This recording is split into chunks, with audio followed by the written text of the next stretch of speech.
कक्षा के 3 विद्यार्थियों ने की थी, एक कॉलेज डिबेट क्लब के तौर पर, और उसके बाद से 1943 तक ये संस्था असंभव और अप्रत्याशित को संभव और प्रत्याशित बनाती रही।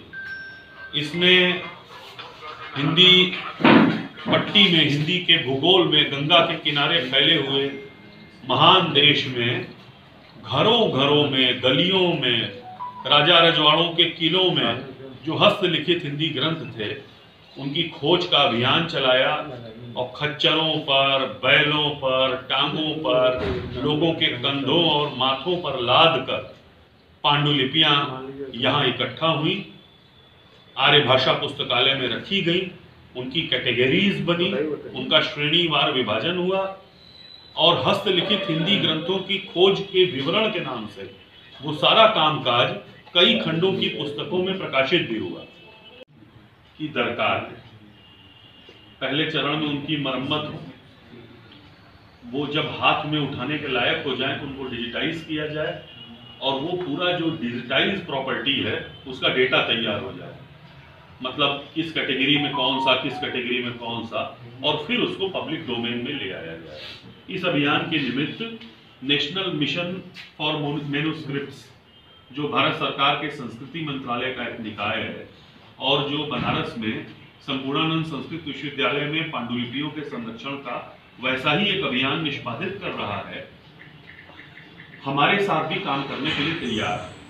दरअसल वो तैयार पहले ही हो गया था जब संस्कृत विश्वविद्यालय में काम शुरू हुआ था, लेकिन हमारे यहाँ वो हाईकोर्ट वाला मुकदमा लंबित होने की वजह से शुरुआत में देरी हुई। अब हम चाहते हैं कि कोई देरी न हो, वो काम शुरू हो जाए। वो काम 3 चरणों में संपन्न होगा। पहले चरण में 30 लोगों को एक 45 दिन की संभवतः कार्यशाला के माध्यम से। हाँ सर, परिचय दें अपना। मैं व्योमेश शुक्ल हूँ, नागरिक प्रचारणी सभा का प्रधानमंत्री। यहाँ किस प्रकार का प्रेस कॉन्फ्रेंस रखा गया? ये प्रेस कॉन्फ्रेंस आप सब लोगों के माध्यम से हिंदी बोलने वाले संसार को ये बताने के लिए की गई है कि नागरिक प्रचारणी सभा जो हिंदी की सबसे पुरानी और जिंदा संस्था है, अब फिर से खुल गई है। 11 महीनों की बंदी के बाद इस संस्था का संसार प्रसिद्ध आर्य भाषा पुस्तकालय खुल गया है और उसमें मेंटेनेंस का काम शुरू हो गया है। जल्दी ही हिंदी के पाठक, हिंदी के नौजवान, नवयुवतियाँ, हिंदी में पढ़ने लिखने का शौक रखने वाले लोग और रिसर्चर्स वहाँ पर इकट्ठा हों। आपके माध्यम से ये न्योता, ये आह्वान। यहाँ कितने प्रकार की पुस्तकें हैं और कौन कितनी हैं?